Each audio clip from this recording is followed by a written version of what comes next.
प्रत्येक मनुष्य का सपना होता है कि उसका मकान देखने में सुंदर हो, सौभाग्यवर्धक हो और उसमें वो खुश रहे। उसमें रहने वाले शांति से रहें, खुशी से रहें और उनके लिए वो लकी साबित हो और पूरा जीवन वो उस मकान में रहते रहते ऊंचाइयों को छू जाए, उन्नति की तरफ अग्रसर रहें। इन्हीं उद्देश्यों की पूर्ति के लिए वास्तुशास्त्र का निर्माण किया गया, जिसमें मकान के भूमि चयन से लेकर के नक्शा, खिड़की दरवाज़ों के साइज़, इंटीरियर, कलर, जो अंदर का फर्नीचर, रंग रोगन, सब कुछ डिटेल से बताया गया है, सविस्तार, लॉजिकली, साइंटिफिकली उसमें बताया गया है। मैं विजय कुमार अरोड़ा, मेरे चैनल विजय अरोड़ा में आप सभी का मैं स्वागत करता हूं। इस वीडियो में मैं आपको बताने वाला हूं कि वास्तु क्या है। वास्तु का उद्देश्य मैंने अभी आपको बताया। वास्तु में प्रमुख तत्व कौन कौन से लिए गए हैं और वास्तु किन किन बातों को कवर करता है। इसके बाद एक वीडियो आने वाली है। नेक्स्ट वीडियो में मैं आपको बताने वाला हूं कि वास्तुशास्त्र हमारे जीवन पर कैसे प्रभाव डालता है। उस वीडियो को सुनने के बाद आपने तय करना है कि आपको वास्तुशास्त्र मानना चाहिए या नहीं मानना चाहिए।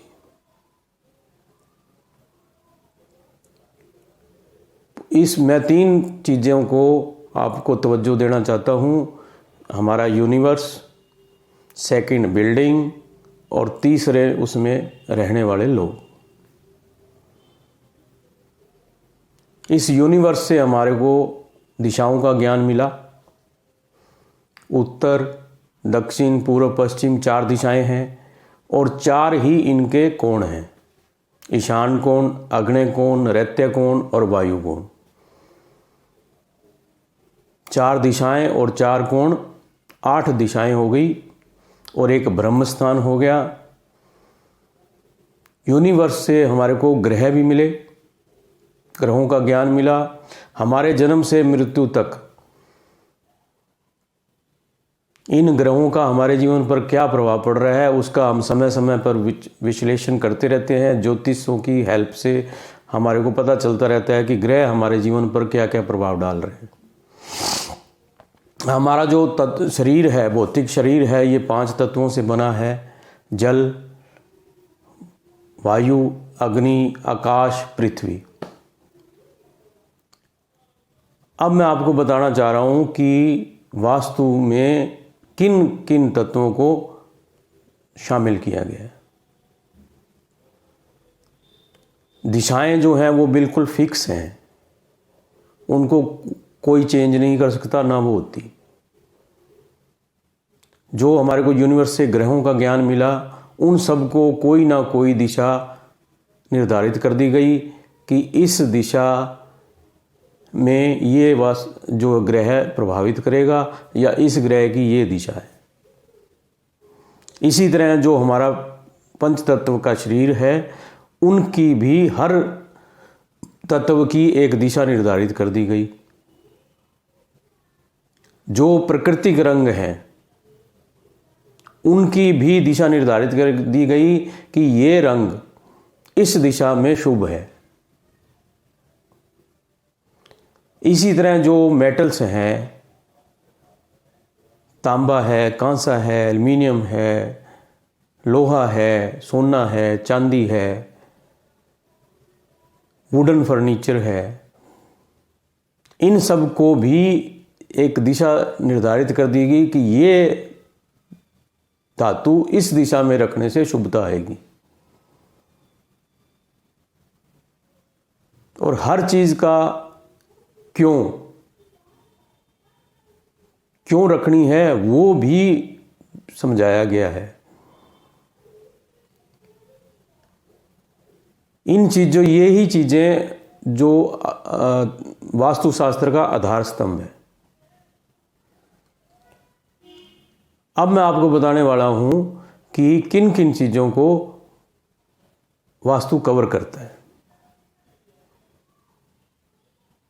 वास्तु मुख्यतः निर्माण के लिए गाइडलाइन है। दुनिया में किसी भी तरह का कोई निर्माण हो रहा है, उसके लिए क्या क्या होना चाहिए, कैसे कैसे होना चाहिए, वो वास्तुशास्त्र निर्धारित में उसमें एक गाइडलाइन दी गई है। मैं आपको मकान के एग्जाम्पल से समझा रहा हूँ। किसी भी भवन को बनाने के लिए सबसे पहले हमारे को भूमि का चयन करना है। भूमि के लिए कौन सी दिशा शुभ है, कौन सी दिशा मध्यम है, ये सारी बताया गया है। भूमि का आकार कैसा हो, उसकी शेप कौन सी शुभ है, कौन सी अपने को अवॉइड करनी है। फिर उसके सराउंडिंग्स भी देखने हैं कि उसके आगे पीछे दाएं बाएं क्या है, कौन सी दिशा में ऊंचाई चल सकती है, कौन सी दिशा में ऊंचाई नहीं चल सकती। लंबाई और चौड़ाई का क्या रेशो है, वो भी सब इसमें बताया गया है।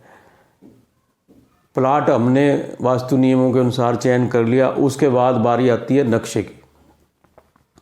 नक्शा निर्माण के लिए बाउंड्री वाल का गेट कहाँ होएगा, अलग अलग दिशाओं में सब कुछ फिक्स है कि बाउंड्री वाल का गेट यहाँ रखना है। कौन सी दिशा में कौन सी जगह कितनी छोड़नी है, किस दिशा में कम छोड़नी है, किस दिशा में ज़्यादा छोड़नी है, किस दिशा में ऊंचाई वाले पौधे लगाने हैं, किस दिशा में कम ऊंचाई वाले पौधे लगाने हैं, सब कुछ इसमें सविस्तार बताया गया है। अब अंदर की बात करें, कमरों के निर्माण की बात करें। पुराने ज़माने में बहुत सारे कमरे थे और बहुत बड़े बड़े प्लाट थे। पूजा रूम कहाँ बनेगा, रसोई कहाँ बनेगी। रसोई पुराने ज़माने में घी भंडारण के लिए अलग कमरा होता था, अनाज भंडारण का अलग कमरा होता था, और मिर्च मसाले अदर चीज़ें रखने के लिए अलग कमरा होता था। वो कहाँ कहाँ हो फिक्स की, सब कुछ फिक्स किया हुआ है। बेडरूम कहाँ होएगा, बच्चों का बेडरूम कहाँ होएगा, अदर मेंबर्स का बेडरूम कहाँ होएगा, मास्टर बेडरूम कहाँ होगा, अतिथि कक्ष कहाँ होगा, अतिथि विश्राम कक्ष कहाँ होगा। शस्त्र के लिए अलग कमरे होते थे। सीढ़ियाँ कहाँ होंगी, लैट्रिन बाथरूम कहाँ बनेगा, अंडरग्राउंड टैंक कहाँ बनेगा, ऊपर का जो टैंक है वो कहाँ बनेगा, ये सब कुछ बताया गया है। रामायण में आपने सुना होगा कि कई रूठ करके कोप भवन में चली गई। तो पुराने ज़माने में रूठने के लिए भी अलग कमरा बनाया जाता था।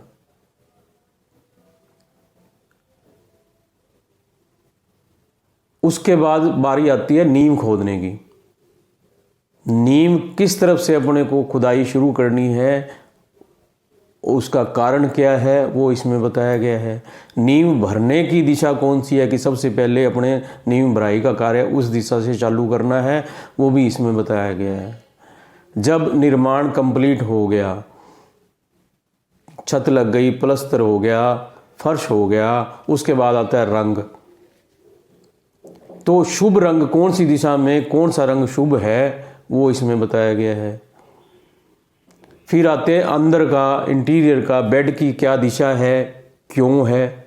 अलमारी है तो उसकी दिशा कौन सी है, क्यों है। किचन का इंटीरियर है,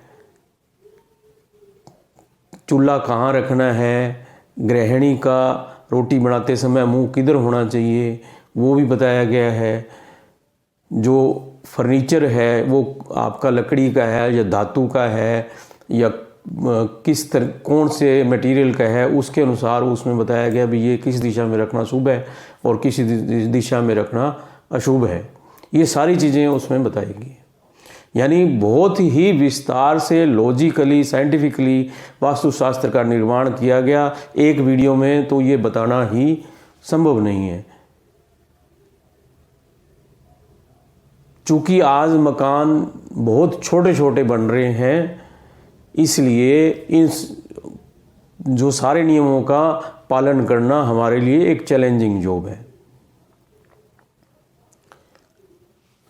जो ज्योतिष शास्त्र और वास्तुशास्त्र आपस में बहुत गहराई से जुड़े हुए हैं।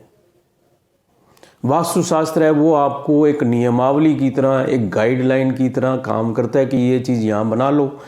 अब उसका साइज़ क्या होगा वो सिविल इंजीनियर बताएगा या आर्किटेक्ट बताएगा। तो भारतवर्ष में ज़्यादातर वास्तु कंसल्टेंट हैं, उसके अलावा ज्योतिष वाले भी वास्तु कंसल्टेंसी कर रहे हैं, आर्किटेक्ट्स और सिविल इंजीनियर को भी वास्तु का ज्ञान है, वो भी वास्तु कंसल्टेंसी कर रहे हैं। आपको जैसा उचित लगे वैसा आप करें, परंतु करना चाहिए, मेरी राय ये है। नेक्स्ट वीडियो मैं इसी टॉपिक पे ला रहा हूँ कि अपने जीवन में वास्तु अपने जीवन को कैसे प्रभावित करता है। उसको सुनने के बाद आप जो तय करें कि आपको उसका पालन करना चाहिए, नहीं करना चाहिए, अपना लॉजिक दिमाग में बिठाएं। विषय बहुत गंभीर है, विषय बहुत विस्तृत है। आपके कोई भी इफ एंड बट रह गए हों वो मेरे को आप कमेंट सेक्शन में लिखना, मैं आपको जवाब भी दूंगा। और लास्ट में मैं आपको कहना चाह रहा हूँ कि आप सबका जीवन पॉजिटिविटी से भरा हो, स्वस्थ रहें, मस्त रहें। शुभकामनाएं। धन्यवाद।